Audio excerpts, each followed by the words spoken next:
Welcome to a special OCR America edition of the Overcome and Run podcast.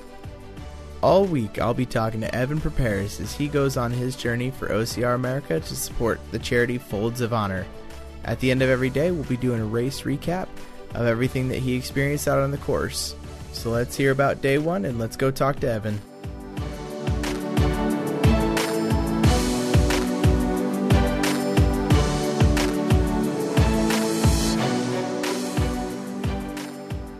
So we'll start out and say, welcome. How was day number one?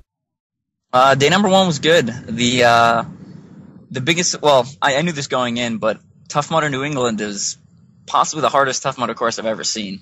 It definitely was the hardest Tough Mudder course I've seen, possibly the hardest one ever. It was on a ski mountain, which is unusual for Tough Mudder. You know, most of their courses are very flat. So it presented a little more of a challenge. My friend Jordan ran with me. He also ran on Saturday. He'll be doing actually the first 3 days, so his feat alone is very impressive. But he paced with me, so I knew I wasn't going out too hard or too slow. And the kind of our big concern yesterday was the course doesn't stay open that long on Sunday for Tough Mudder. So the first wave was at 9. The last wave was at 10:30. They typically shut down the starting line at 11, so that gave us about 2 hours to finish the first lap. And we actually came across in just over 2 and ended up having to talk to Tough Mudder headquarters to let us back on the course. You know, they were like, no, we can't let you back. You're behind the medical vehicle. And then we were basically like, hey, if we skip any obstacles where there's no medical attendant, is that okay? And we'll go back out. And they eventually, they said it was okay. So it ended up not mattering because we caught the last place person. Yeah, busy day. Yeah, man, it sounds like it. And so then, you got pretty close to your goal. I think you and I talked yesterday, but you got to, what was it, 20 what? Yeah, it's 20.7 with like 6,700 feet of elevation gain. God, that is huge in the elevation. I think that's probably the most impressive part of that whole thing. You know, the 20 miles is great, but gosh, 6,000 feet is a hike. Yeah. So we pushed it hard for the first lap to make sure we got they let us back on the course. Pushed it hard in ultra racing. You know, like we were actually still moving very conservatively, but harder than I would normally run for a race that distance or a multi-day event. And the second lap we slowed it way down because it was like, all right, there's no point in killing ourselves because they're not going to let us back on the course the third time. Right. Yeah. Well, that's kind of the nature of the beast when it comes to a Sunday race with Tough Mudder. But so that being said, did you have a lot of people out there with you? No. So so Sunday, because it's a regular Tough Mudder event, there was people who knew what was going on. Like Tough Mudder headquarters knew what was going on. And then some of my close friends that were there knew what was going on, and they were kind of talking to people. But it was pretty low key. The last day will not be low key because it's the Conquer the Gauntlet event, and I'm on their team, so that'll be a little more of and it's the finale, so it'll be a little more of a big deal. But pretty low key. We talked to a couple people on the course, just making friends along the way. Told them what we were doing, and you get the typical response of like, what is wrong with you? Or, you're crazy, blah, blah, blah. So, yeah, people don't understand it, but that's why you're doing it and they're not. So no big deal there. So do you feel good about yesterday though? You feel like, day one looking good. You feel comfortable and you're ready to move on today. Yeah. Legs feel, so it's actually, Monday morning now. If we didn't say that at the beginning. But, slept for about 9 hours last night, and legs feel fresh. Did the usual post-race recovery routine. Took some Recoverite, like high glycemic carbs and protein immediately after.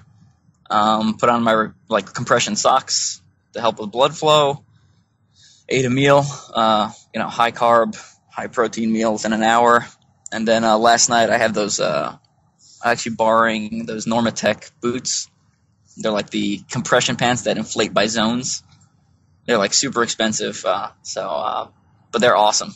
So I sat in those for about 30 minutes last night. So my legs feel pretty good. Excellent, man. Well, that's really good to hear.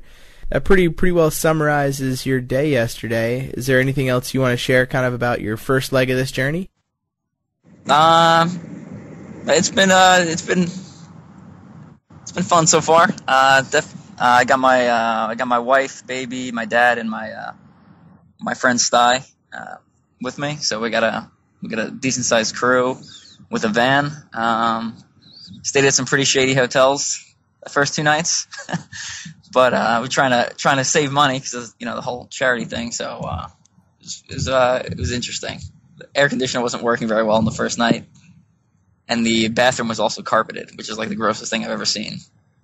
Like, why would you have like wall carpeting of a bathroom? Like that's if like the toilet overflows or something, like that carpet is ruined. So you think? Yeah, that's what I think. I'm sure they just make sure it's all the same color and drive on. That's most likely what it is. Yeah, I definitely know the struggle of that hotel living, at least in the shifty hotels for a little bit. But yeah, so that's pretty much it. Yesterday was heavy on legs, and I'm literally driving to Shale Hill right now, and it's going to be very heavy on upper body. I expect today to be the longest day of the entire event, just because if you've never done or heard of Shale Hill, I mean the obstacles they're just so obstacle dense. It's like 70 obstacles over 6.2 miles, and they're very, very hard. So I expect to do pretty well the first about 2 to 3 laps, and lap 4 is going to get pretty ugly. So a lot of monkey bars and uphill monkey bars and rope swings and rope climbs and traverse walls and all sorts of stuff you don't even see at other events. So we'll try to get some Facebook Live videos going and post some videos online and keep people informed. Excellent, man. Well, I can't wait to see how that turns out. And I'm actually pretty impressed that you were able to find weekday runs all week. Yeah, so I should point that out. So there's only so many permanent obstacle courses across the U.S. There's about 10. So I guess this will be like a little tangent we'll go down. So it's going to be a little longer than planned. But so like the event actually started off as 10 days because I was going to use every event total every permanent course total in the U.S. And a couple of them closed. The one in Missouri closed. Fugitive Run. I think the one in Oregon, Brace the Reaper, was either closing or I'm not sure what's going on there. But they weren't responding to emails, and I haven't seen them update anything new. And then some of the other ones asked for exorbitant prices for a charity event. We're talking thousands and thousands of dollars, which defeats the purpose of me doing this. So the ones that you see on the venue are ones that didn't have anything else going on and were willing to let me use the facility at a very low cost. So I really need to give a shout out to all the venues because they, operating and maintaining those facilities is not free, and they saw an opportunity to help a charity cause, and they took it, and I really appreciate it because without them, obviously, where am I going to find a race venue on Monday through Friday? They don't exist, So they're definitely opening up the kindness of their hearts and facilities for this event. Excellent. Well, we will definitely make sure we give them some plugs throughout the week, and hopefully people get out and run their races and help support them as well. So, yeah, sounds good. Cool, man. Well, I think that should wrap it up. And like I said, did you have anything else? No, that's it. If people still want to come out and they're hearing this and they live close to one of the venues, just show up. It's probably about $40 to sign up, and all that money is going to charity.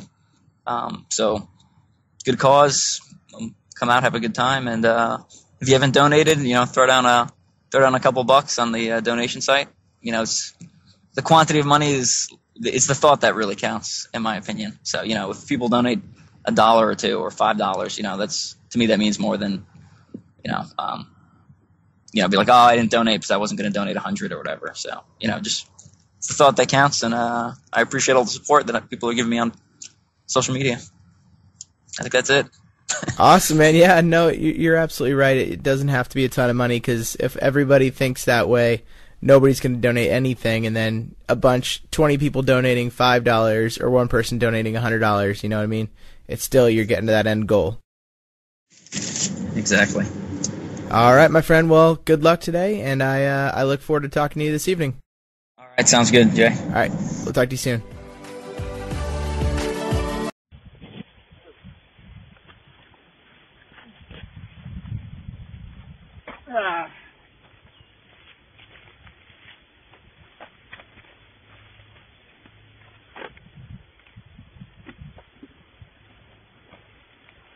That'd be water for me and you.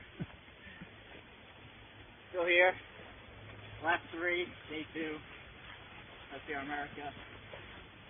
Got after we finish this lap, we'll have one more.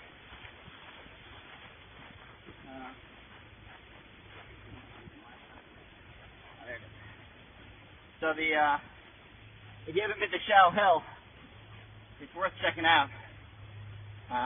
We were talking to some people yesterday, and Cy, the cameraman right now, said it was the hardest course in the Northeast, and someone corrected him and was like, hardest course in America. And I kind of agree with that. It's rough. Yeah, it's brutal. And you keep going in and out of the shade. So right now we're like getting beaten down by the sun, and it's like 90 degrees. So that's taking a toll too. But we're just kind of putting one foot in front of the other. The obstacle density and the terrain makes for not a lot of running. So today there's, we do short jogs between obstacles, but with 70 obstacles and 6.2 miles, you end up not doing that much running, which is fine, because yesterday was, yeah, we're okay with that. You can see if you Facebook stalk me, which you should, you can see I'm dressed a little different than I normally dress. I usually wear sleeves, compression pants, socks, no shirt. But I have long pants on today, high socks, and a shirt, and no arm sleeves. A lot of this course has a lot of rope climbs, and if you don't have some protection on your shins or ankles, Yeah, long pants would have been good. it's going to tear you off. So that's the first big change I made. I just put on pants. I took off the arm sleeves because there's not a lot of crawling or anything like that, so I don't really need arm protection.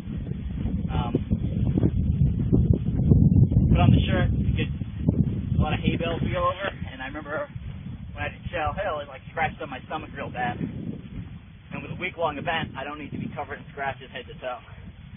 And then the gloves, these are Mad Grip gloves. They're like $5 or $10 to protect my hands because of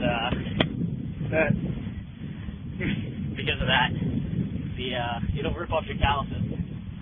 And so some good advice if you ever decide to do Shell Hill, or even for their one lap course. I think gloves are a good idea. But they're multi-laps, they're 8-hour and 24-hour definite. They do a lot of cool stuff here, including a tri-obstacle along. So it's like a triathlon mixed with OCR. I think it's like swimming, mountain biking, and OCRing. I believe that's correct. Mid-July, July 16th. So we're inside the Sinergy Training Center here at Shell Hill. We finished 3 laps. About to start our 4th one once we eat some food. I'll show you what. I guess I can't spin it around mid-time. Apparently. So there's Jordan and Cy refueling. And then I'll give you a quick tour of this is what the inside of their facility looks like. It's got monkey bars, vertical pipes, horizontal pipes, all sorts of good stuff. You can see that set of monkey bars in the distance. That's one of those rotating ones. So as you grab each one, it rotates back and forth. So that's pretty cool. That's one of their new products that they're going to be selling online at synergysports.com. And then over there, the two handles attached to the rotation thing is kind of like a portable or a small version of an endless monkey bar. So you can pull up and do pull-ups on it and dips and all sorts of good stuff. That's kind of it for now. We'll finish up my quinoa from Panera Bread and head back out on the course. Welcome back. Day 2 of your OCR America, and how was it today? So if I had to use one word to describe today, I would say brutal. Rob and Jill Butler, the two owners of Shell Hill. I mean, their course is just, it's incredibly tough. And I remember, so I did 24 hours of Shell Hill, the ultra version of their course, last year. I finished second, and I remember it being really bad. And it was just as bad, if not worse, as I remember. So each lap's about 6.2 miles, 70 obstacles, and they're hard obstacles too. They're not just like, oh, climb over this little thing. So I did pretty good. So 4 laps total, 25 miles. And what was deceiving is there's a lot of little ups and downs. So you don't really feel like you're climbing that much, but my GPS watch said my total ascent was 6,500 feet. Yeah, yeah. So that's 16,000 yesterday and 6,000 today, right? It was 6,700 yesterday. Oh, okay, my bad. I misunderstood. I was pretty early when I was recording the last one, but man, so you're over like almost 13,000 feet climbed in 24 hours. Yeah, a little bit over that, but yeah. So I'll post a picture of my GPS data later today. Man, that's crazy. And so were you the only one out on the course today? I mean, you and the people running with you?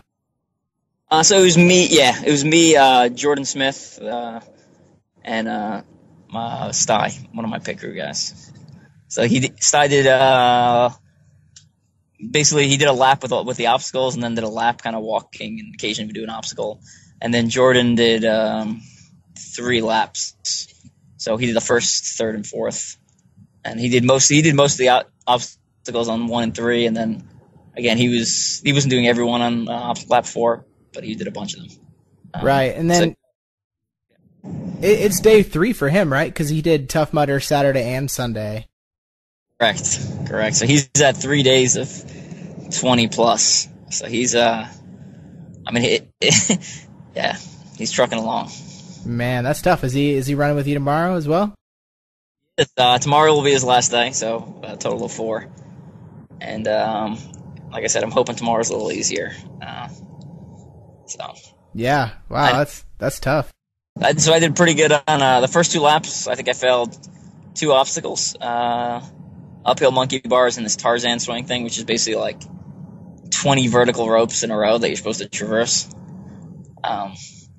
And then lap 3, maybe 6 failures, and then lap 4, maybe 7 or something like that. I wasn't really counting the numbers, but I was basically operating off house rules.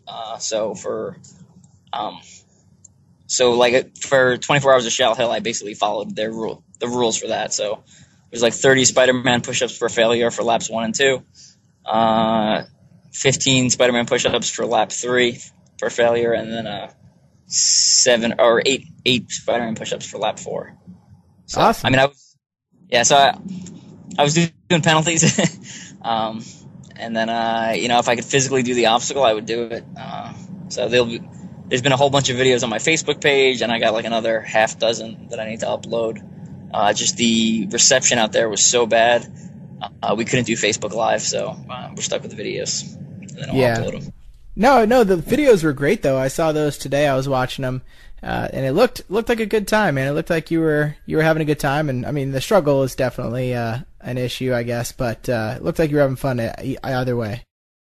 Yeah, and the sun was just blazing. Oh, rough. So the course goes in and out of like open fields and then into the woods. So like every time we were in the woods, it felt so much better, and you get back out into the sun, it's just beating you down. Yeah, man, I can't even imagine. Especially, I mean, it's only day 2. You still got 5 to go. How you feeling? I feel pretty beat up. I feel like I got hit by a truck today. So we'll just take it one day at a time, and that's the thing with the really long distances. You can't think about the whole thing at once because you'll break. So you just gotta if you can still put one foot in front of the other, you do that, and then you just repeat that process over and over, and hopefully at the end of the 7 days, I'm still standing. Yeah, I think you'll be great. I mean, I think you've been training hard, and then you're, especially once you get into the weekend, next weekend, it'll be good because you'll have people running with you, and like you said, at the Conquer the Gauntlet, so it'll be good. Yeah, absolutely. Cool. So, with all that, I mean, is there anything else you want to share about your day or your journey so far? No, Vermont's food service is extremely slow. We waited like 30 minutes for food in a restaurant. We were the only people in there. It must have been longer than that. I don't know. We're in there a while. Yeah. And then other than that, I put up some videos of Rob's training facility. He's got that Sinergy sports training facility indoors, so I'll be putting some pictures up, and he sells some great products. So if you're ever looking to like improve your home OCR gym, like you can buy nunchucks or grips, or while I was there, I picked up this rotating, it's like endless monkey bar type thing.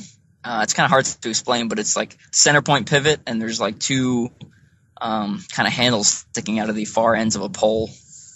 I know I've seen Ryan Atkins train with it in his home gym, so I got one for myself, and I'll be putting pictures of that up once I recover from this. But yeah, can't say enough good things about them. Excellent. And say enough. I can't emphasize how hard that course is. So if you're in the area, I would definitely check it out. Awesome, man. So where are you off to now? We're heading to Greenville, New York. So we're about an hour, 25 minutes away, and that's going to be Viking OCR at Sunny Hill. Awesome, man. Well, with that, I mean, I think you're pretty good, and then you definitely need to go get some rest and recover, and set yourself up for a big day tomorrow. Yeah, absolutely. And thanks, Jay, for all the support. I appreciate it. I appreciate all the shout-outs you've given me on your episodes for the last 2 months or 3 months, however long it's been. Well, absolutely, man. Like I said from the beginning, it's something great to support, and I just want to do what I can to help and just build relationships in the OCR community. I think all that is what this is all about. So, right on. Cool. Well, with that said, I think we'll go ahead and I'll let you recover a little bit, and yeah, I look forward to hearing about tomorrow. All right, sounds good, Jay. Are you recording? Now I am. Again.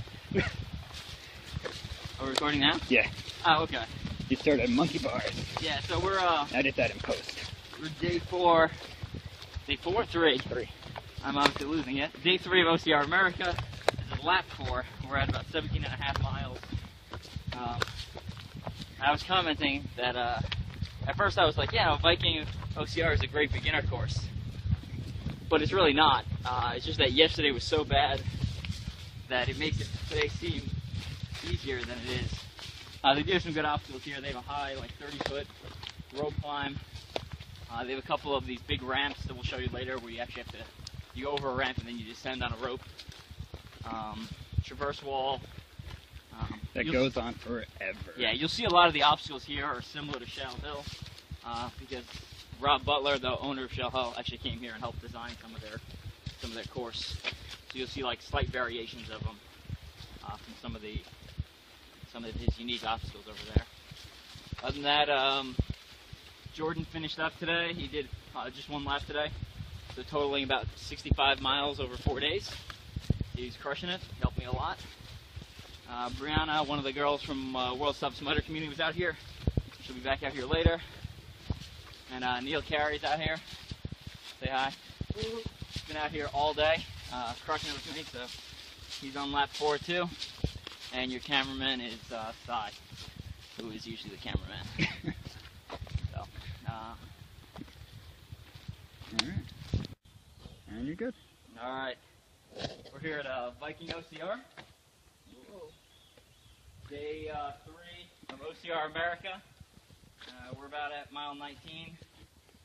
So I'm lap 4 for us. Got myself Neil Carey behind me. Side on video, who's been doing the bulk of the driving. This is kind of one of their interesting obstacles. It's a series of balance beams into a rope traverse into another balance beam. So I'm on live video, so I'm going to try not to mess this up. Feeling pretty good for the first 3 laps, and started kind of feeling tired for this lap. The brain's kind of funny because, you know, I'm running and I'm like, why do I feel so tired? I don't understand. And completely ignoring the last 3 days of my life, which I've done a fair amount of physical exercise. So these are the balance beam ends and the rope traverse. And I found that I was burning more energy on the rope traverse doing it the normal way. So this one's short enough where I can do this.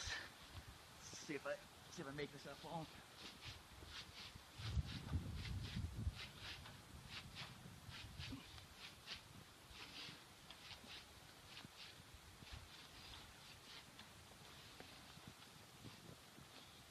That burns a little more energy, but I can get it over with quicker, which I think helps me in the long run, because I can just kind of use an explosive movement to power through it.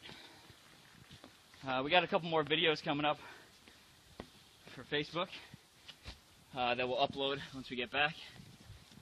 You see Neil going across the conventional way, or the sloth way.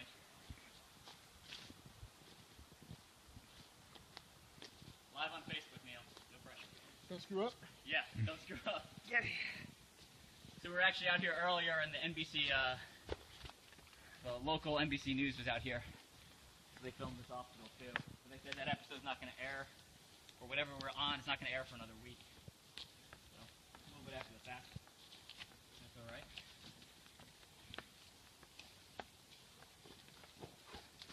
So if anyone has any questions, we got a much better signal today than we did yesterday out in the middle of Benson, Vermont, at Shale Hill.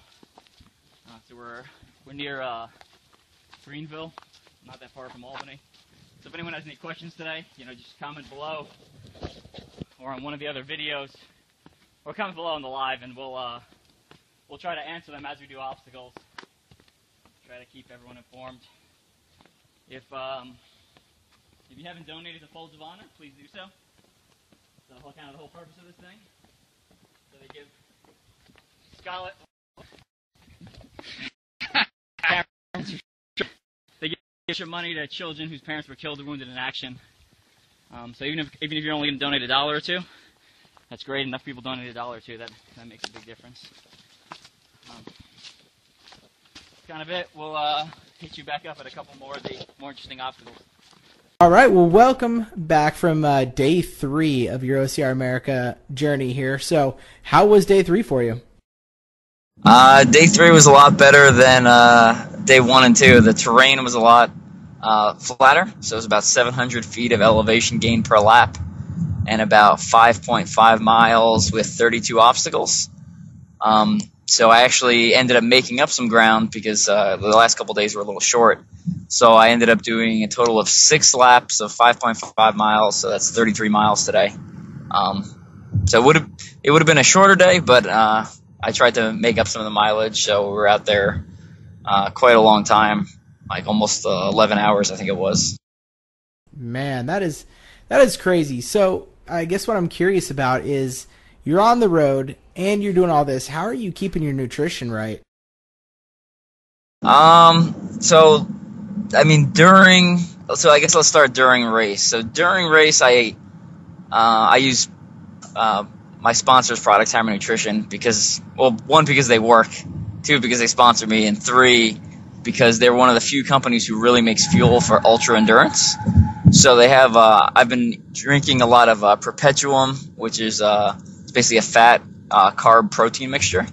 because when you're exercising for more than like 2 or 3 hours, you actually start taking amino acids from your muscles. So if you're not taking any protein when you're doing these long, like these BFX races or these World's Toughest Mudder or Shale Hell or stuff like that, you're actually starting to eat your engine, and you're going to start breaking down. So a lot of Perpetuum, a lot of gels, a lot of Heed, one of Hammer's other products. And then, my family or my wife, my baby, and my pit crew would go out and get lunch. So I kind of give them a list of stuff that I like to eat. And depending on what kind of chain is in the area, they may bring me back some food. If there's Chipotle in the area, I like that. It's brown rice, guacamole, and chicken. So that's all healthy stuff. And then I have Subway for dinner, which I still need to eat. Basically, I have from all the traveling and racing, I have a list of quote unquote healthier food choices that I like. So I try to stick to that when available. And post race, it's all about getting in some calories quick to replenish glycogen and start rebuilding muscle as soon as possible. I usually finish the race, have 2 scoops of Recoverite, which is a high glycemic carb, and some protein, and then I try to eat a meal within an hour. Although I haven't been doing that today just because I just don't feel like eating right now, which I need to fix once we get off the phone. Yeah, man, I imagine it's pretty tough in that sense. And then I imagine, like, ultimately it doesn't, calories wise, I'm sure you're burning more than enough to eat whatever you want, but I feel like you have to eat something probably pretty good so that tomorrow you don't feel like crap when you get out on the course again. Yeah, I think so. I mean, my body's not used, because I don't eat like a lot of the typical like greasy fast food burgers, stuff like that on a regular basis. So one of the big things about racing or competing or doing anything is you don't change things on race day. So I'm not going to go slam down a double Big Mac because my body's not used to that, and I don't want it to cause stomach problems. So I kind of stick with what I normally eat. Try to eat a little more than I usually eat, and just make sure I'm fueling mid-race, so it puts me at less of a deficit post-race. Yeah. Cool. So were there any highlights from today, or I guess because I know the last couple of days it was like really, really rough. So being able to come out and hit that 33 today, was there any other highlights that kind of dug you out of the hole that you were in? So I had a good group today. I had Jordan, who's been there the last couple days. He only did 1 lap today, but Brianna, who's one of the world's toughest mudder people, she came out and did lap 2 with me, and then actually lap 5 and 6, and we actually picked up the pace on lap 5 and 6. I think those were my second and third fastest lap, just because I subconsciously match pace with whoever I'm going with. So she was a little more motivated to be out there, so she was jogging and I was jogging. And then one of the other guys, one of the locals, Neil Carey, who does a lot of Spartan races, came out, and he actually did the first 4 laps with me. So he was helping out. The Pacers just did a great job today. They really helped carry me through today. Yeah, I know Brianna actually, and she is a very energetic person, so I imagine keeping up with her definitely helps. Yeah, so we on one of the laps, it was the 3 guys. 3 guys? Yeah, 3 or 4 guys and her, and doing the log carry. They have different sized logs, so we all grabbed a medium, good sized log, not the smallest one, not the biggest one there. And she picked up the largest log there. So we're walking and we look back and there's this tiny girl who's just carrying this enormous log. It was all right, outclassing us, very, very nice. But she did a great job today. She paced me real strong through those last 2 laps. So. Yeah, and it looked like she had a good time. I saw that she had posted a picture of the medal and stuff like that. So super cool that she was out there and supporting. Yeah, it was. Cool. So sounds like overall super successful day. 33 miles. Obstacles were a little easier. Do you have kind of anything else you'd like to share about your day and your journey to this point? Yeah, so Viking. I'll just kind of tell you a little bit about Viking OCR. So it's actually on a resort. It's like a family resort. So they actually, so I guess you book a room there, and everything's included. So you get meals, and they have like activities all day. So it's kind of like they take care of everything type vacation. You can go there for the weekend and either use their obstacle course race as a training facility, or if you go there on one of their race weekends, you can go there and you race, and they kind of take care of everything, and your hotel is literally walking distance to the start line. So I think it's a pretty cool race. I mean, if you live in New York or you're interested in coming to kind of the upstate New York area for a race. Yeah, that sounds like a really rad and like really unique kind of setup. Yeah. And then, I mean, other than that, we got back to the hotel and finally got a chance to shower and doing some maintenance. So, my big concern before OCR America started, initially it was like just covering that much mileage, but the more I started training and seeing how my body reacted to like multiple days of high volume, I started worrying about like my hands and feet, and that is turning out to be the case. I mean, my palms today from Shell Hill were just raw. Like I have like one callus that kind of ripped off, and everything else is just like it's very sensitive to the touch. So they have this kind of cool monkey bar, which I think I posted a video of. This cool monkey bar setup where it's like straight, it goes up, and then it goes down, and then it goes straight again, or flat. And so on the first lap, I actually fell off just because my hands hurt so much. Like it just hurt to hold onto the bar. It had nothing to do with muscle strength. And then I taped up my hands after that lap and switched my gloves out, and I made it across the next four laps of the monkey bars without any issue. So that and foot care. So I think I finally got my first blister between two of my toes this sometime or towards the later half of today, but should be good to go again tomorrow. Well, that's not too bad, man. 70 miles before you get your first blister is it's really not a bad situation. It's in a weird spot too. It's like jammed between two of my toes. Like I don't even know I don't even know who gets blisters there. It's weird. Yeah, I don't know, man, but that's cool. I'm glad to hear that that you're doing fairly well, all things considered. 70 miles in, so. Yeah. So I mean, we knocked out a good chunk today, so 33 miles, and for the next couple of days, it's kind of I'm kind of on a time crunch, and we'll see how many miles I get in. I mean, so tomorrow's a noon start time, so I have about kind of 8 or 9 hours before it gets dark. And then I have an 8 a.m. start time the next day, like a 12-hour drive, an 8 a.m. start time, and then an 11-hour drive. So realistically, I have about 8 or 9 hours each day to race, and then everything else is kind of driving. So however he's in that time, that's kind of what I'll end up as an average with. So right now we're on, but we'll see. I think even if I come out a little bit short, as long as I come out when I can still do obstacles, I would consider it a success. But well, yeah, I mean, I think you're going far above and beyond what any average person would be doing. So even if you come out a little under the 26.2 per day average, I think it's still definitely a success. And I mean, one of the things, like World's Toughest Mudder, it's set up for multi-lapping where the obstacles aren't too hard, they're kind of like in the middle ground. But a lot of these courses, like I'm doing, are set up for single lap courses. So, some of the obstacles are a little more challenging than you'd see at something like World's Toughest Mudder.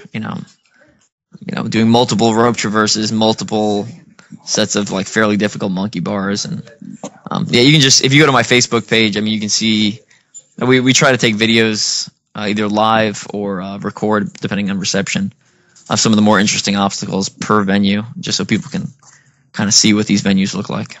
Yeah, I've definitely been checking those out. They are really rad, and it's also kind of cool just to see you hanging in and doing it, you know? Yeah, no, it keeps me motivated too. Like when we do the live videos, it's that added like peer pressure to know that people are watching, and you can't mess up because it's going right to the internet. You know, like it. So you can't edit that one out. And we actually haven't edited any of the videos. Like every video we've taken, we've uploaded. So Awesome. Well, it sounds like all things are going pretty well. What do you got on the agenda for tomorrow? Where you at? so we'll be at Noob Sanity. Jared Newby has a course in Binghamton.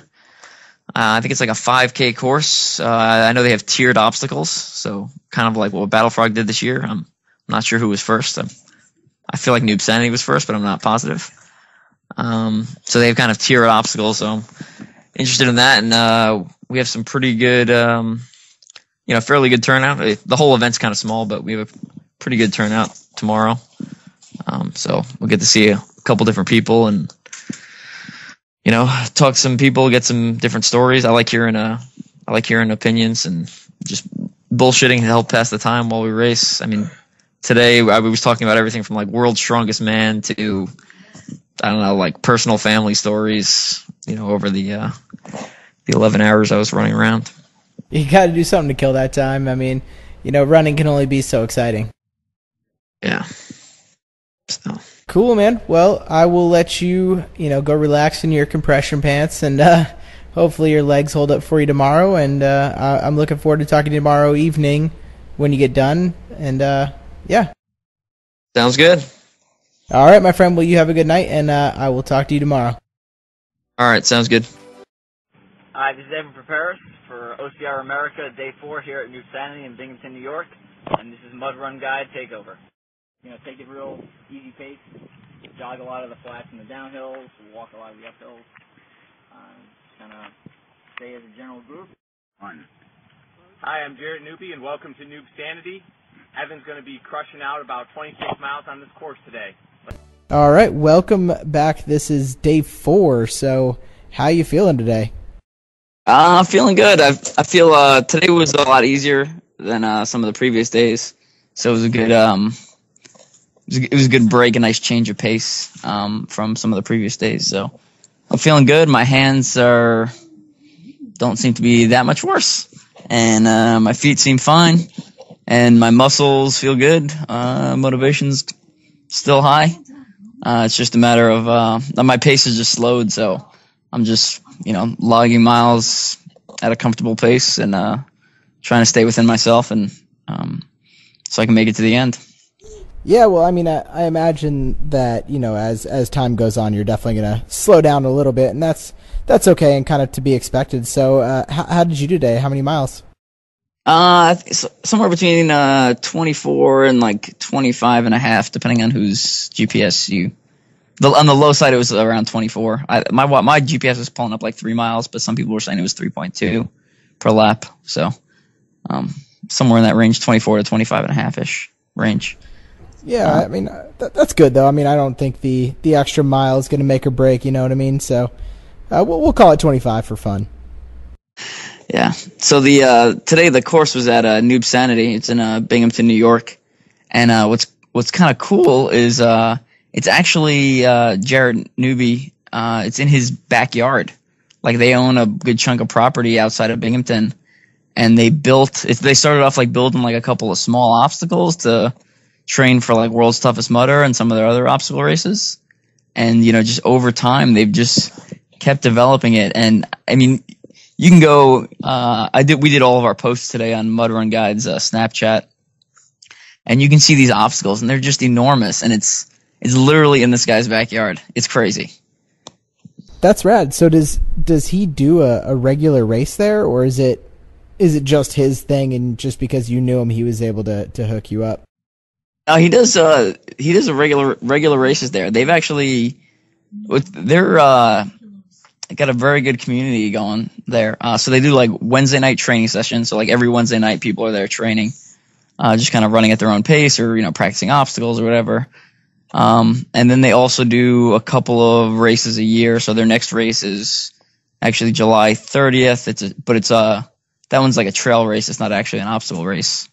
And then they said their next obstacle race is sometime in the fall, and it's actually a team race. So it seemed to be like an interesting format where it's like a relay, but then you have to like it's kind of like team building and / race. So it sounds like a real interesting event. So if you're in the New York area, I think it's worth checking out. Yeah, that's definitely a rad setup, and that's super cool that they have that for themselves too to train. So that's really cool. I'm glad to hear it worked out. And that's actually the venue you're running tomorrow as well, right? Yeah, so they have like essentially 2 courses in their property. So they have Mud Gauntlet, which is what I did today, very obstacle heavy, or 3 miles, 25, 26 obstacles, something like that. And then tomorrow I'm running Extreme Ravine, and that one's a little more natural obstacle based. So you'll be climbing over rocks and elevation changes. But he's also going to drag over a couple of the obstacles from the Mud Gauntlet course. So it won't just be natural obstacles tomorrow. They'll still be the regular series of obstacles. Just won't be as dense as most of the other days I've been doing. Just to make it not too easy on you, right? Right. Yeah. Like Greg's like, yeah. Let's go easy on her. No, they couldn't do that. They know that you've got 3 more days after this, and they just got to keep you going hard. So yeah, the Extreme Ravine is what we're got going on tomorrow. So yeah, I'm sure he won't make it too easy. But it was a great turnout today. We had like 20 people there. Dang, that's really good. I mean, it's 20 people on what's today, Wednesday, that were able to take some time off work and get out and run with you, man. That's awesome. Yeah. So and there was essentially a different person was running with me on almost every lap. We even had one of the people that was there, Percy, ran 7 laps, so 1 less than me. So it's like 21 miles barefoot. Man, I just don't get those people. That sounds insane. Yeah, and they're keeping up with me like the whole time. Like I was actually pacing them. Dang, so that's impressive. It was good. So and then we did a noon start time. I ended up essentially chasing the sun. So which is why we stopped at 8 laps instead of 9. And it got like as the the sun started going down, and I had like world's toughest mudder flashbacks where like your body's just cooling off faster than you can generate heat. So I was like, if you check out like Mud Run Guide Snapchat, I'm in like I got like a wool hat on and a neck gaiter and long sleeves, and I got back to, as soon as I finished the course, I like put on my dry robe, and I'm like balled up and look like I'm like still dirty, look like a homeless person coming into the hotel. It's kind of funny. That's really funny. So what temperature is it like where you're at? What is it? I think it was like what was the temperature today? 60s? It was 60. It was like 65 in the 70s. So I think like very early morning, I think it was like 65, and then it got up to like 80, mid 80s, and then back down to I think probably like low 70s. But just like world stuff, you're getting in and out of water, so that cools you off faster, and then with the amount of training or running I've been doing, I feel like my body doesn't regulate heat as well. So. Man, I'll have to tell you though, I'm pretty jealous of your temperatures there, because for me to beat 80 degrees, I had to run at like 6 o'clock this morning. So I think it got up to 100 here today. That is awful. I do not miss those types of high temperatures. Yeah, but you know what? It's all right. We'll call it good training, because there's a lot of good hills, and it's just going to get me more and more ready for other races that I'm sure I'll be out at. So. Yeah, that's very true. Very true. Cool. So your hands, you said, held up pretty good. Blisters on your feet doing pretty good. Yeah, I actually didn't even notice the one that I'd gotten yesterday. I didn't even notice it today. So I don't know if my body just blocked out that pain signal, or it's gone, or not an issue anymore. But I'm good to go. Didn't affect me at all. Nice. So this is probably a weird question, but are you like rocking the same pair of shoes every single day? Because I feel like that would just be awful in the morning, just putting on a nice wet pair of shoes, getting ready to go. No, it's the same brand and type of shoe. It's just a different pair. I have 3 different pairs of the same shoe, and I through every day. Okay, that makes sense. Because I was gonna say that would just be so miserable putting on the same pair every day. Like, oh god, this is gonna be a bad day. And then on top of those 3 pairs, I brought like another 4 pairs of shoes that I haven't even touched, because it turns into like paranoia, where it's like, well, what if I want this slightly more cushioned shoe, or this one with a slightly different tread? So like, I'm just like throwing extra shoes in my bag just in case, and I haven't touched any of the other ones yet. So that's all right. Yeah, I definitely understand. Over prepare is definitely not a bad thing, especially with what you got going on. So. Yeah, I do the same thing or something similar for World's Toughest. Just bring a lot more than I actually end up using. Yeah, well, because you'd definitely be noticing it if you don't have it, but you don't really notice it if you do have it. You know what I mean?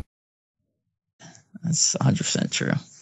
Cool, man. So today sounds like a really good success, and tomorrow sounds awesome. So do you have any other information you want to put out about today before we let you go and rest up for tomorrow?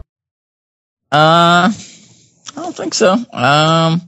Just definitely give a big shout out to my pit crew and family. My wife and our 1.5-year-old have been with me the entire time, so she has to take care of the baby and me simultaneously.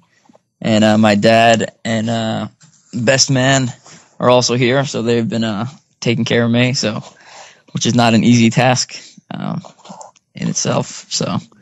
Our big challenge will be the next 2 nights for the super long drives, 11 and 12 hours. So they're going to be putting in probably more work, I think, than I am over the next 2 days. So that sounds rough, man. But you know what? It's all good. It's for a good cause, and I think everybody's doing what they can to help out. So that's awesome. I think that's about it, though. All right, my friend. Well. Like I said, I appreciate you coming on, and I think you're doing great, and so rest up, and I'll talk to you tomorrow night. All right? Sounds good, Jay. All right, welcome. So today is day 5. So how did you do today? Good. Today was actually a much needed lighter obstacle day than the previous 4 days. So the Noob Sanity course, which I think I talked about on the last episode, is actually Jarrett Newby's, like, essentially it's his backyard, but he owns like an enormous amount of land. So much land so that he can have a 3-mile OCR course, and then across the street, also on his property, he has a 3-mile. It's essentially like, I would describe it as like an extreme trail run. So like, trail run plus. So today, the second day of Noob Sanity, we used the other course, the Trail Run Plus course, and he brought some obstacles over, so it was a lot less obstacle dense. So probably I would classify it as about like 12 obstacles over 3 miles, and a lot of it was like terrain type stuff. So climbing over logs or like trees that are falling on the path, descending ropes down into a ravine, or ascending ropes coming out of a ravine. So if you've ever been to Mud Guts and Glory, OCR World Championships, or Battle Frog, Cincinnati, the terrain was very similar to that. So like, you basically go down into a valley and you just kind of weave back and forth up the valley. And then we kind of rounded it out with some man-made obstacles, some tire flips, some sled drags, net low crawl, some balance obstacles, and but much needed lighter upper body day. So the obstacles for me were more like, they kind of remind me of more like Warrior Dash, where like, you can do Warrior Dash obstacles pretty much like all day and not really, fail anything or, destroy your body. Awesome. So, well, that's good that you had that bit of a break. You said you went down into the valley. Was there a lot of like elevation gain from coming up from that?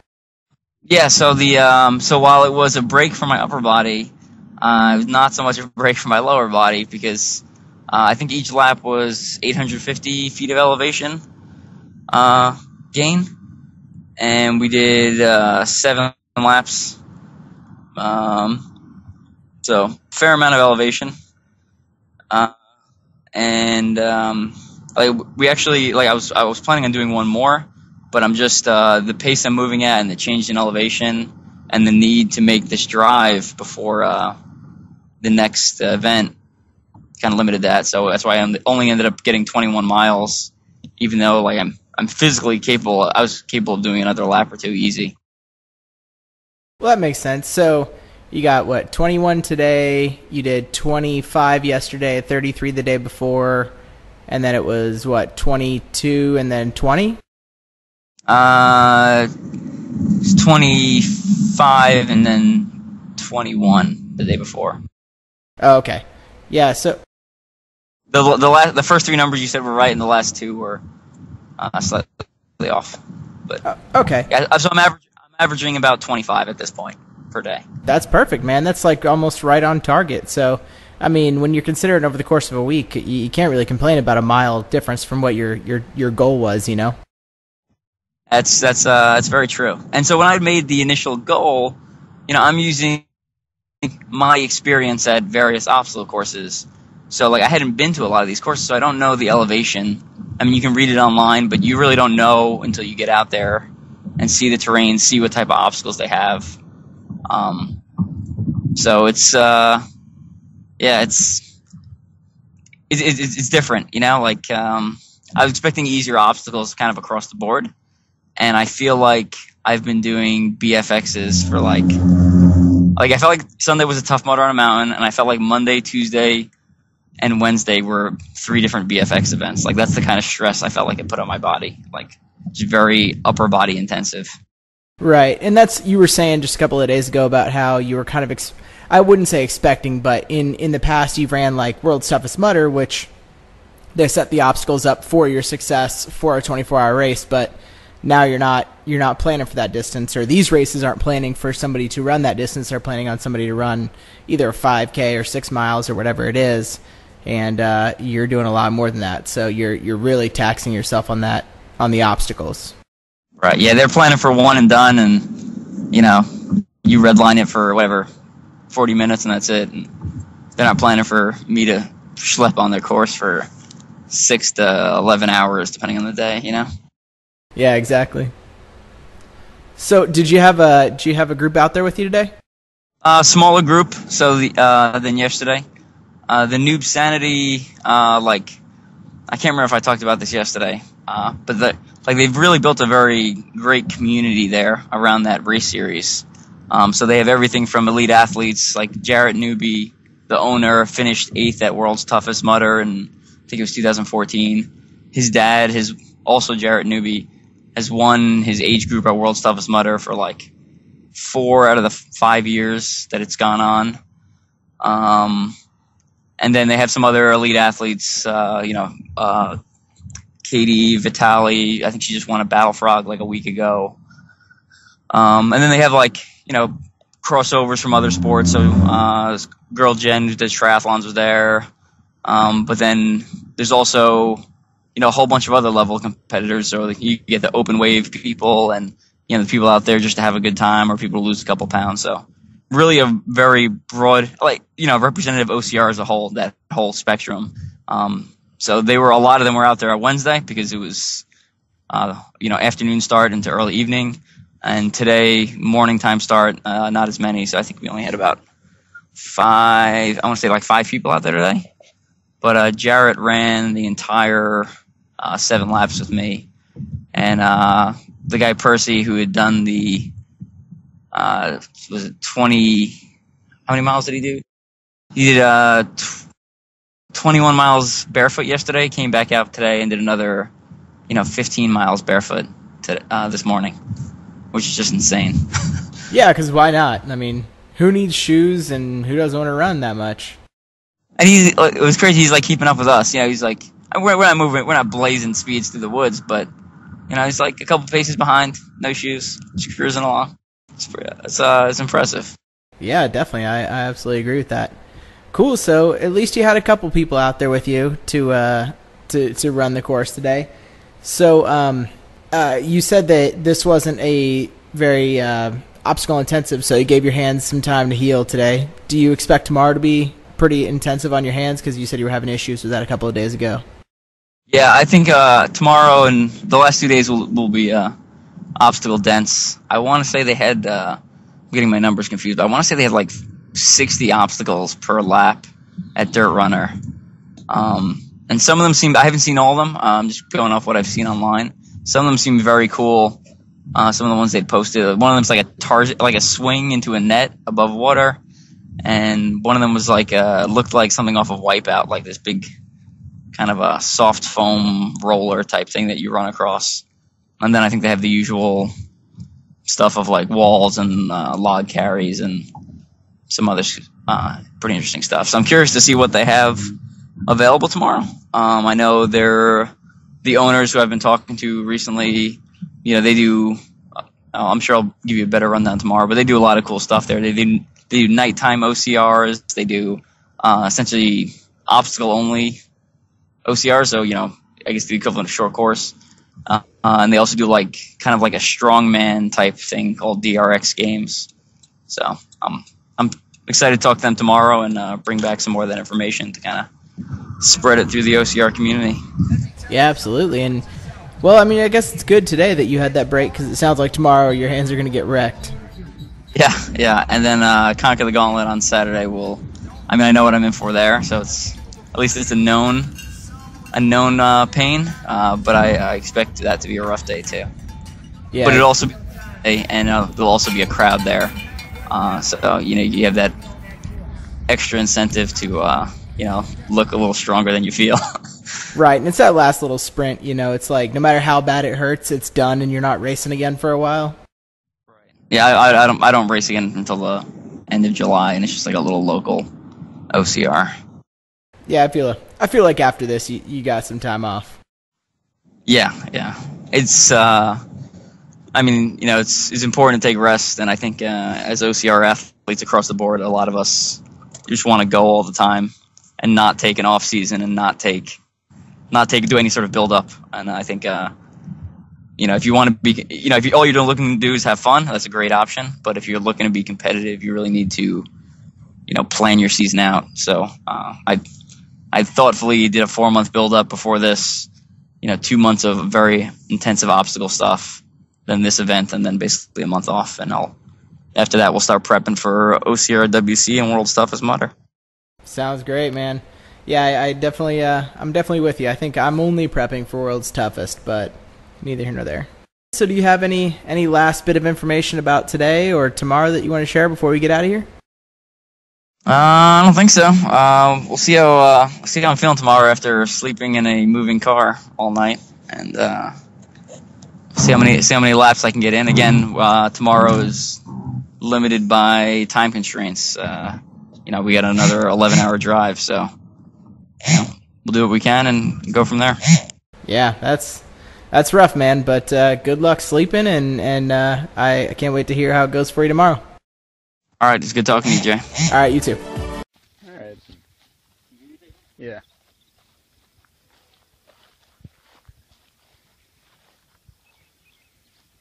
So we're here at Dirt Runner. I'm on lap 2. Day 6 of OCR America. The way the course is set up today, it's set up for like a sprint course. So there's an extreme amount of obstacles in a very short area. So that's where I am now. I think I'm about like 4 miles into the course. So the last mile is essentially all obstacles. Dirt Runner's a lot like, kind of reminds me of Spartan race. So not a lot of technical obstacles like hanging from your hands, like rigs or anything like that. But a lot of carries and some unique stuff like carrying log across chin deep water. So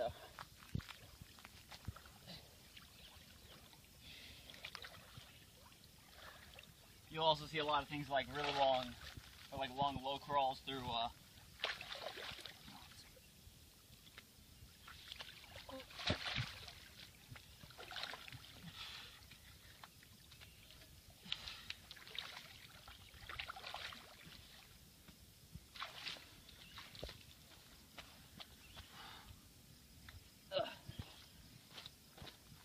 long, low crawls through waters and pipes. So if you're a little claustrophobic, you probably won't like this course. Because I'm fine with closed spaces, and even on some of those pipes, I was like, oh, it's a little tight. They do have some cool stuff, though. We're going to get to that in a minute. We got to do this bucket carry first. All right, well, welcome back from day 6. So you're almost there. One more day left. How was day 6 for you? Day 6 was rough. I think that all the days have been pretty rough. A little harder than I expected, but so we drove from Binghamton, New York to basically Chicago, Illinois. After day 5's event, so we didn't get a hotel. We just drove straight through. My pit crew drove. I kind of sat in the car and slept and tried to rest up for the next day. Showed up the morning, Friday morning. Basically drove straight to the venue and got out and got a quick tour of the course and then started running. So busy, definitely very busy. Yeah, sounds like it. So how many hours of sleep did you say you'd get last night, or say you got rather? I'm not sure. It it's car sleep. So I was probably in and out of consciousness for about 8 hours, but it's not like good sleep. It's not restful. So it's really hard to say. I'm really not sure. So 6 to 8, somewhere between 6 hours and probably 8 hours. I don't know. Yeah, that's got to be rough to have put some miles down on today. So, how many miles did you end up getting for today? I actually only got about 17, and I think most people are probably like, "Oh, it's probably because you're tired," and I am tired, but I mean, it's the course conditions that really made the difference. So today, the best way I'd be able to describe it is it was like a Spartan race with terrain similar to OCR World Championships, like that Mud Guts and Glory site, after a heavy rainfall. So we go in, I started running, I started the day off running, and after, 200 meters, you get into a ravine, and you basically, follow, you cross little ravines, and you follow streams uphill, and the mud was just super deep. I mean, we're talking, shin-deep mud at points, so there's just, I felt good enough to run. There's no opportunity to run, so I spent a lot of the day walking, and then, the course, the way he actually, obviously it's a permanent course, but he has certain obstacles that he can move around. So he had the obstacles set up for what he calls DRX games, which is basically short course OCR. So there's a couple obstacles out in the woods, a lot of, trail movement, and then we'd get back to the main area and it would be super obstacle dense. I mean, I'm talking essentially no running between obstacles. It was obstacles, as close as you can get them in a row. So it would be a couple obstacles in the woods, and then it would be 15 in a row, and then go back to the woods for a little bit, and then another 10 before the finish. So, man, that sounds like an intense course. And that's a permanent course, you said, right? Yeah, it's permanent, but like I said, the ones in the field, I think he moves around depending on what type of race he wants to put on. Dang, so. That sounds like he hooked you up. Yeah. So he actually, what was also interesting is he has some twists on some what I call classic obstacles. So he has a spear throw, just like Spartan. I think he calls it the Aries spear. So you throw the spear, and if you hit it, you move on. If you miss it, you can throw another one. And if you hit that one, you get to move on. But if you miss that second one, the burpees double. So it'd be 60 burpees. So it's doubling down. So I thought that was an interesting method. And then his bucket carry, he calls the dirty bucket list. So you actually do, bucket movement similar to a jerry can carry. So 2 buckets for a little lap. And then you put one of the buckets down, and then you do the normal bucket carry for another little lap. So. Man, that is some brutal stuff. You got the double or nothing on that, and then, that jerry can carry part before the traditional bucket carry is just awful. Just the way, I know from the jerry can carry, just carrying it that way is just so rough on your grip. It was pretty short though. Those bucket movements, they weren't crazy. They weren't like up the side of a mountain. But all those obstacles in a row kind of added up. So definitely head over to my Facebook page. We put up videos of some of the cooler ones, like they have a Tarzan swing into a net that you like climb over, and this other like very visually appealing looking one. It's like all these telephone poles sticking out of the side of a hill. That's the final obstacle. Yeah, that sounds like a really rad course, though. And I did check out some of your videos that you had on there today. I've been watching those. So those are super cool. Did you have anybody out there with you today? We had a couple. There was a father and son out there. They did a lap, and then my pit crew, Sty. He's one of my drivers. Did 2 laps with me. He drove 12 hours last night, slept for an hour and a half, got up and did 2 laps. So he's racked out right now in the back seat. Yeah, say dedicated understandable. To the cause. Yeah, but it was good because I think the sleep. I was feeling a little run down today, so it was good to have some company. Definitely. Yeah, I definitely believe that. Well, I mean, all in all, it sounds like a pretty good day. And then you said you've got 12 hours now, and then you got Conquer the Gauntlet in the morning. Correct. And I'm looking forward to that, not only because it's the end of OCR America, but because having been to many of their races and plus being on their team, it's like, to me, it's like home, regardless of where the event location is. So it's like coming home. I know so many people tomorrow. It's just gonna be great to see everyone. Right. I can't imagine that you're going to be running the Elite tomorrow. You're probably just going to be running like an open wave or something along those lines. So I'm starting in the Elite. I do not expect to keep my belt. I got to be honest. I'm not so sure I can do the pegboard Pegatron at this point. So, yeah. But I'll have a belt on and I'll start. I'm not going to blow the doors off at the beginning. I'm just going to go out at a steady pace and. Their obstacles are real hard, so if a bunch of people have a bad day and I have a okay day where I can pass everything, you never know. I could end up near the top. I don't think I'll be on the podium. I think that would be absolutely insane. But I'll do my best for the first lap. I'll probably reattempt obstacles if I fail them a couple times, but I'm not going to spend all day there because the idea is to cover some mileage. Right, got to get that distance. And so, what are their laps at the Conquer the Gauntlet? How long are those? 4 miles. Yeah, okay. It should be right. 4 miles. So you're gonna shoot for like 6 tomorrow? Yeah, we'll.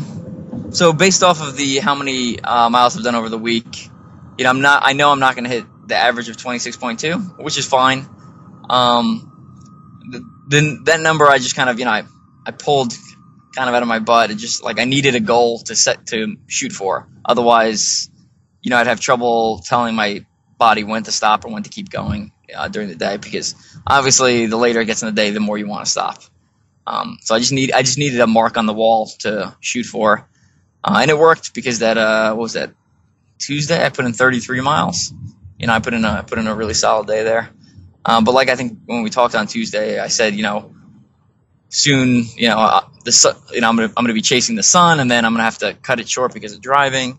So I kind of knew at that point it was gonna start slowly dropping. I just part of it was setting a personal challenge, and if you don't aim high, you don't know what your body's capable of. And what's funny is that whenever I go into BFXs, people are always like, "Well, how many laps are you gonna do?" And I'm always like, I have no idea. I'll tell you after the first lap, because the terrain makes a big difference, and the obstacle placement, and et cetera.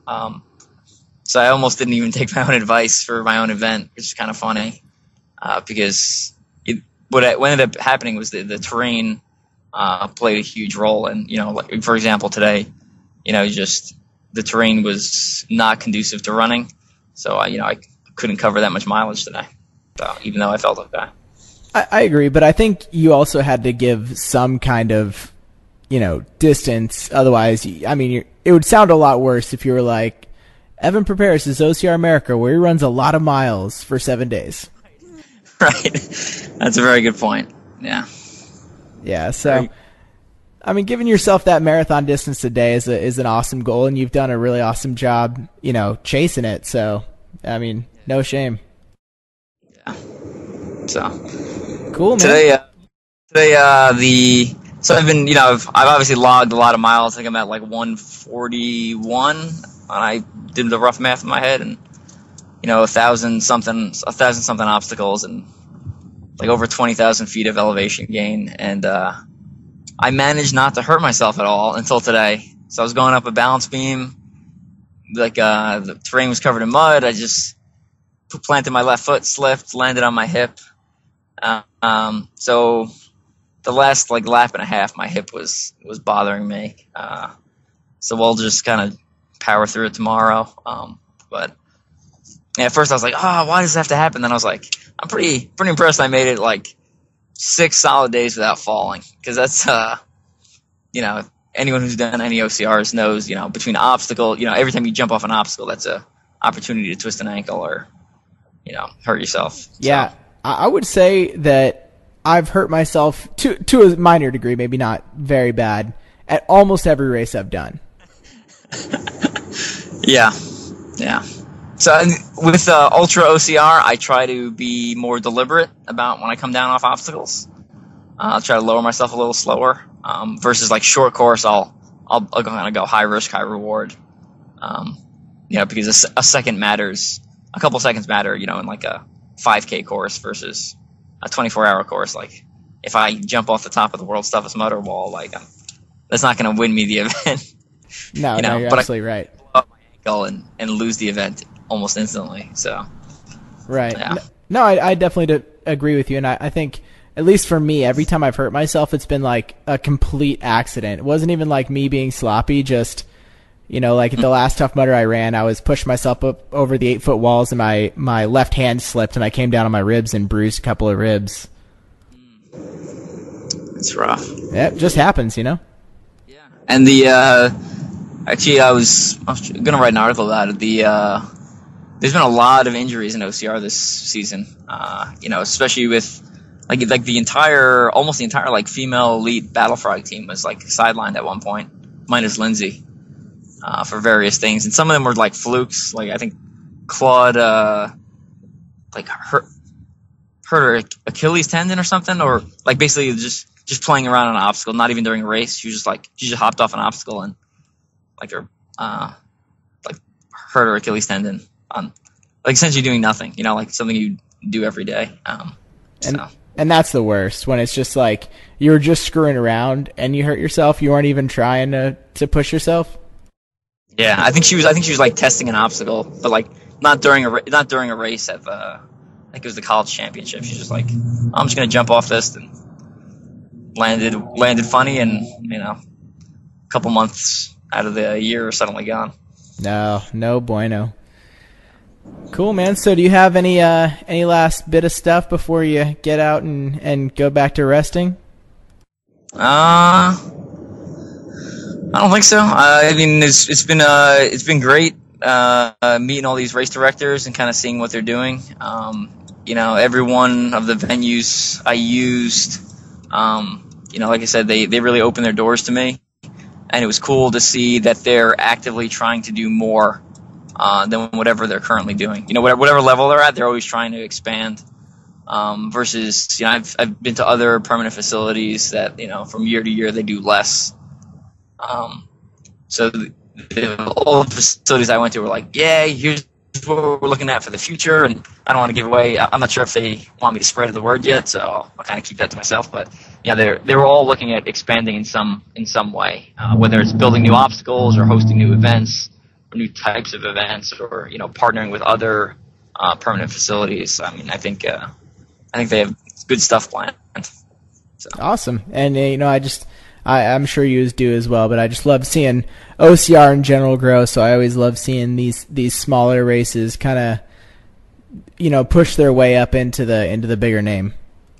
I completely agree. I mean, I think the smaller races, not to badmouth Spartan or anything, but I think they put on a certain type of event, and some of the smaller ones, you'll get a different feel, smaller feel, but sometimes I don't say it's better, but it's different, and a lot of times it's at a cheaper price. So definitely check out some of these smaller venues, and like I said, they bring different obstacles, and they can adjust faster than some of the big some of the big companies, like steering a gigantic ship versus like a little speedboat type thing. So yeah, definitely worth checking out. Absolutely, man, and it helps the sport grow. So, Agreed. All right, man. Well, I appreciate it, and you go get some rest, and I will talk to you after Conquer the Gauntlet tomorrow. All right.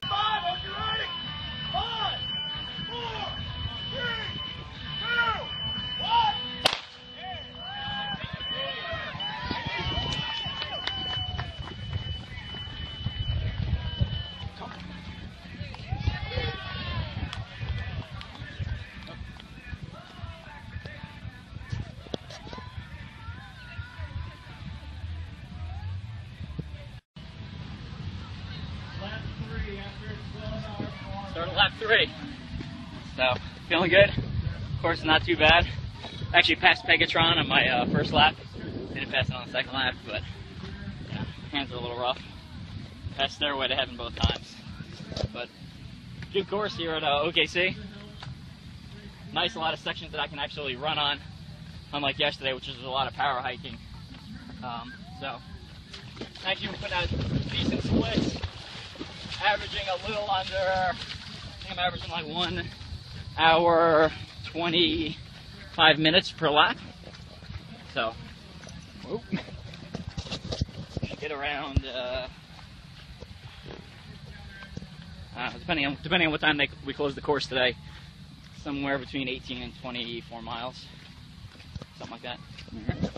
I'll see you lap 4. All right, sounds good. Well, welcome, man, and you are done. Day 7 is in the books. I saw some video today from Conquer the Gauntlet, Oklahoma City. How'd it go? Good. Today went real smooth. We spent the night driving. That was a bit rough because we'd done a 12-hour drive the night before, so basically had to repeat that. So we left Chicago, Illinois, from the site of Dirt Runner, got in the car and drove all night long. Taking naps in the car, switching out drivers, and drove directly to the race venue at Oklahoma City, just outside Oklahoma City. Showed up. The course was pretty good for me. It seemed like a real dry area, so which helped because a lot of times when you multi-lap events, the course gets super muddy and it gets like real thick, becomes hard to run. So because the course was dry, it was actually really nice and nice for multi-lapping, nice for running.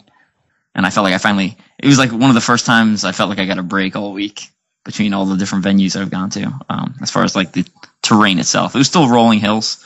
And, as Conquer the Gauntlet's obstacles are never a joke. They're always pretty hard. So, had to deal with that, but, decided to do 4 laps, which put me at 19 miles. And, that's based off of, kind of where I was as an average and, that put me right around a total of averaging 23 miles a day. And I also didn't want to make the owners wait around for me to finish. So I wanted to finish like with a group of people. So to have the whole thing's a charity event. So I kind of wanted that to have a little more kind of publicity, more people involved. So I did my first three laps basically on my own. One of the guys, Joel, from the Conquer the Gauntlet street team was pacing me. And then the 4th lap turned into a party. I mean, you can check out my page, you can check out Brenna Calvert's page, but we were live streaming the entire thing. They brought this big ass log and they're completing obstacles with it. It's hysterical. It's actually impressive. There's some pretty impressive videos going across monkey bars with 2 guys carrying a log on their feet. It's crazy. Yeah, I saw the rope climb with the log. That was impressive. Yeah. And the one of the guys actually in the monkey bar video, one of the guys, Tracy, we actually didn't get him on video, but he actually goes across with the 60-pound sandbag on his feet. He's a bigger guy, so he's a little stronger than some of us little wiry types. But yeah, it was impressive. Awesome, man. Well, I'm glad that it worked out how you wanted. You were really hoping that today would be that good grand finale, and it sounds like it was. So I'm really glad that worked out for you. Yeah, I mean, can't go wrong with the Conquer the Gauntlet event, and it's we're a team, but it's more like a family. And we went out to dinner afterwards, and it was just a great time. It was a fitting ending to the week. It was fantastic. Yeah, I definitely imagine it was. And like I said, the videos were rad, and I watched a bunch of those and just kind of keeping up with what you've been doing. But so just kind of as a whole, man, how do you feel about this event? How do you feel? Was it successful? Was it what you wanted? Did you get to where you wanted to get personally? Yeah, I mean, it was. I still haven't actually added up how much money we raised, and I expect some of that money to come in afterwards because it shows like I wasn't just talking. I actually did what I said I was going to do. So I expect some of that money to come in afterwards. I think we got I think I raised some attention for OCR. I know there was a local media, NBC was there at Tuesday and interviewed me. So I'm supposed to be on I'm not even sure what show or episode I'm supposed to be on, but it's supposed to air Thursday at whatever NBC local stations in kind of near Albany, New York. So I raised some attention for OCR. I kind of showed, between connecting, going to all the different venues, I raised some awareness for just kind of how big OCR is in general, and shared some of my shared a lot of experiences with people. I'd say besides today, my other favorite day was probably Wednesday at Noob Sanity, where we had a large group of people, and I just got to talk to a lot of different people and hear a lot of different opinions on OCR and what they liked about the sport, what they didn't, where the sport was going, and etc. So it was definitely a personal challenge. That was kind of the other big goal I had, and it definitely did challenge me. So I was I was on the course 8 to 11 hours a day on some days. So it's basically wake up, head to the course, start moving, and finish, shower, and repeat for 7 days. Yeah, man. So overall, sounds to me like it was a success. It sounds like you got to where you wanted, which I think is ultimately important. I mean, you were raising money for charity, but you also had that kind of like personal goal as well. So I think you did awesome, and ultimately you proved, not only that OCR is rad, but I mean, you're kind of a badass. So I'll look forward to seeing you at World's Toughest Mudder and crushing it this year.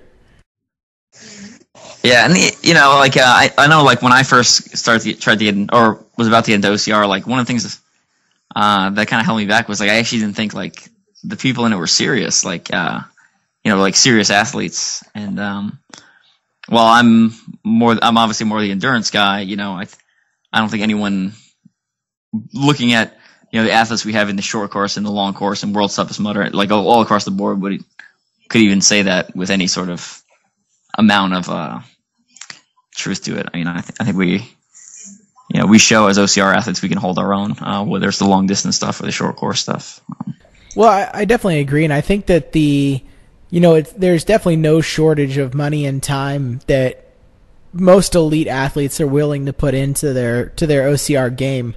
I mean, I know a lot of these people spend a lot of money and a lot of time getting coaching and making sure their body's right and their mechanics are right and they're doing everything perfect. So, I mean, I really have to say, as an OCR as a whole, the athletes really try to be professional. Mm-hmm. Yeah, I agree. Well, I'd say one of the backing up a little bit to one of your other questions, I had initially set the goal of 26.2, and I think we talked about it a little bit on the last episode, but terrain just didn't allow that to happen, and so I kind of lowered the goal a little bit because I was basing it off of what I'd experienced at other permanent venues, and this was the permanent venues I lined up against for this event were, I mean, they were hard. Even the ones that were, quote unquote, felt easy at the time, when I compare them to other events, I mean, it wasn't like multi-lapping a Warrior Dash or, multi-lapping a Tough Mudder. Even the Tough Mudder wasn't like multi-lapping a Tough Mudder because it was on a ski mountain, which is the only time I've ever done one like that. So definitely, I'd say individual days were definitely a little more challenging than I was expecting. And then the funny part is, so people asking me all day, all week, people are like, oh, how you feeling? I'm like, yeah, I feel great, or I feel good, good enough. And so I crossed the finish line today. I sit down, I'm like, yeah, my legs hurt. We go back to the hotel, I take a nap, and I wake up, and I'm like, I feel terrible. Like, everything hurts. My legs hurt, my back hurts, my forearms hurt. My hands are sensitive to the touch. Like, I don't want to hold anything.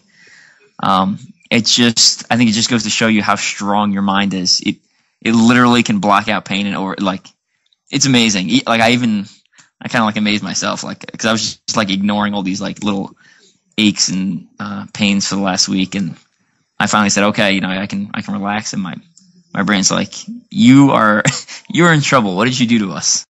Right, yeah, your body held up just long enough to get to the end. Like, I've experienced similar things, like running a marathon or, doing a very hard race where you kind of ignore the pain for the short period, like a hour or a couple hours, and then you cross the finish line, and then everything hurts, and you feel like you can't walk.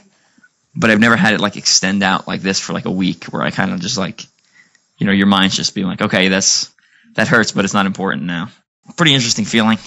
Yeah, definitely. So how long did you keep your belt today?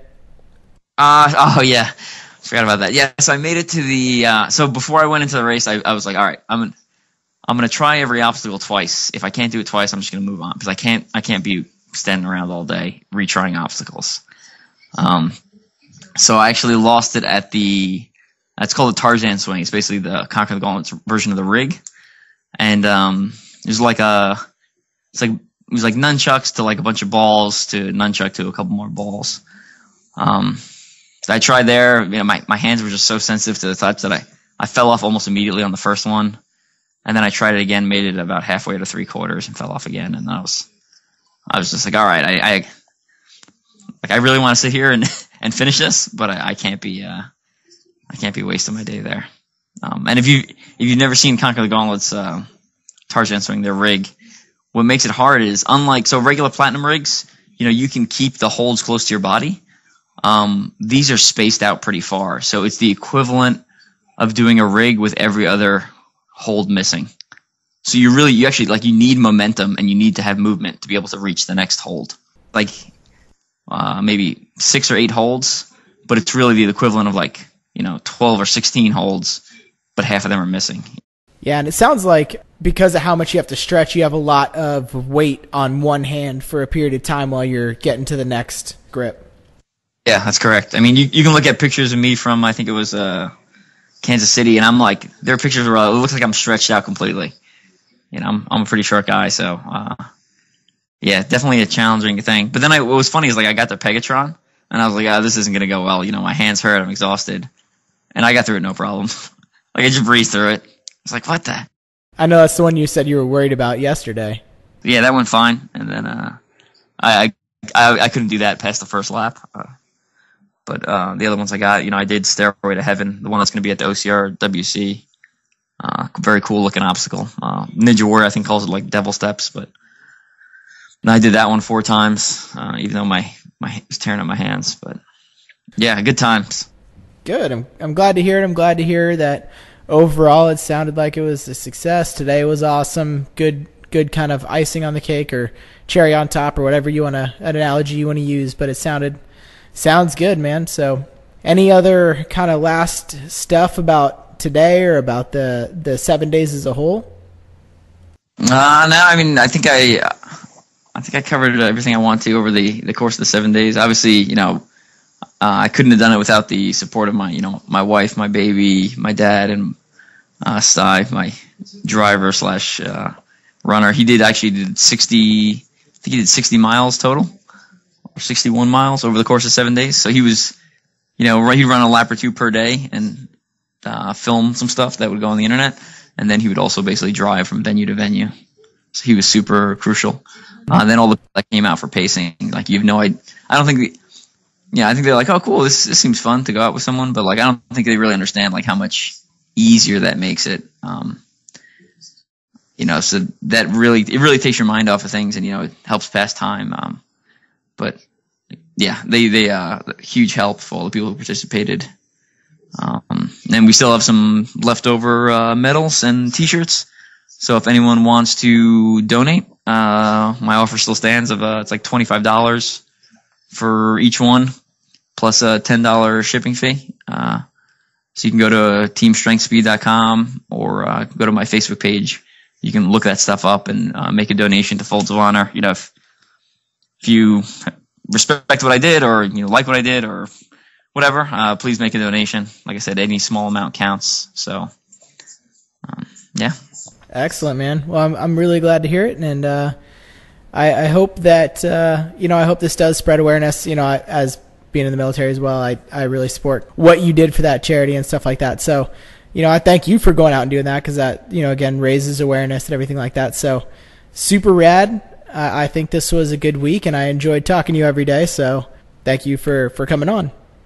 Yeah, same here. And a final thank you to all the venues that participated. They really opened their doors, and some of them I felt like some of these people I'd never met in person before, and they treated me like family. I mean, letting me the 2 nights we didn't have a hotel, they essentially let me like shower in their place, and some of them gave me like parting gifts, which was completely unnecessary. Like, I mean, I'm the one who should have been giving them gifts for allowing me to use their facilities. It was just, I can't say enough good things about these venues. So if you're in the area, or you're passing, or you're looking to do like a destination, try a different type of race, I think permanent OCRs will give you a different feel than the standard Spartan or Tough Mudder or Warrior Dash, any like the big 3 basically. Awesome, man. Well, I think I'll let you go and relax and kind of just reflect on your 7 days and just be stoked that you're done. So thanks for everything, Jay. I'm gonna go to sleep. I'm tired. Yeah, absolutely, man. Well, you take it easy. Thank you for listening to the Overcome and Run podcast. Follow us on Facebook and Instagram. Check out our show notes at overcomeandrun.com. And most importantly, subscribe on iTunes, Stitcher, Google Play, or your favorite podcast app. This was the Overcome and Run podcast.